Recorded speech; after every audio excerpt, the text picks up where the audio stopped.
സംഖ്യകൾ എന്ന ചാപ്റ്ററിൽ നിന്ന് ആവശ്യമുള്ള 2 തരം സംഖ്യകൾ.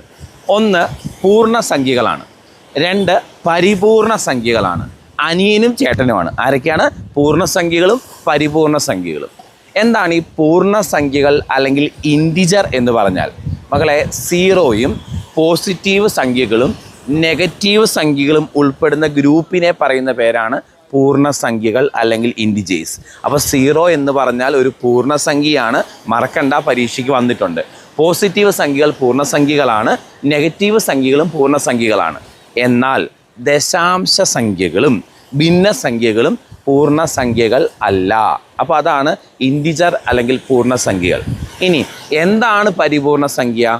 ഒരു സംഖ്യയുടെ ഘടകങ്ങളുടെ എല്ലാം തുക സംഖ്യയുടെ ഇരട്ടി വന്നാൽ അത്തരം സംഖ്യകളെ വിളിക്കുന്ന പേരാണ് പരിപൂർണ സംഖ്യകൾ, പെർഫെക്റ്റ് നമ്പേഴ്സ്.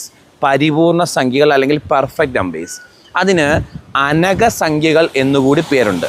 അപ്പോൾ ഒരു സംഖ്യയുടെ ഘടകങ്ങളുടെ തുക സംഖ്യയുടെ ഇരട്ടി വന്നാൽ അത്തരം സംഖ്യകളാണ് പരിപൂർണ സംഖ്യകൾ. ഏറ്റവും ചെറിയ പരിപൂർണ സംഖ്യ 6 ആണ്. അത് കഴിഞ്ഞുള്ള പരിപൂർണ സംഖ്യ 28 അടുത്തത് 496 ആണ്. അടുത്തത് 81, 28.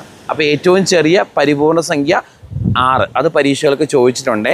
2 അക്കമുള്ളത് 28. അപ്പോൾ ഈ 2 സംഖ്യകൾ മറക്കരുത്. സംഖ്യകൾ എന്ന ചാപ്റ്ററിൽ നിന്ന് നമുക്ക് വരാറുണ്ട് പൂർണ്ണസംഖ്യയും പരിപൂർണ സംഖ്യയും.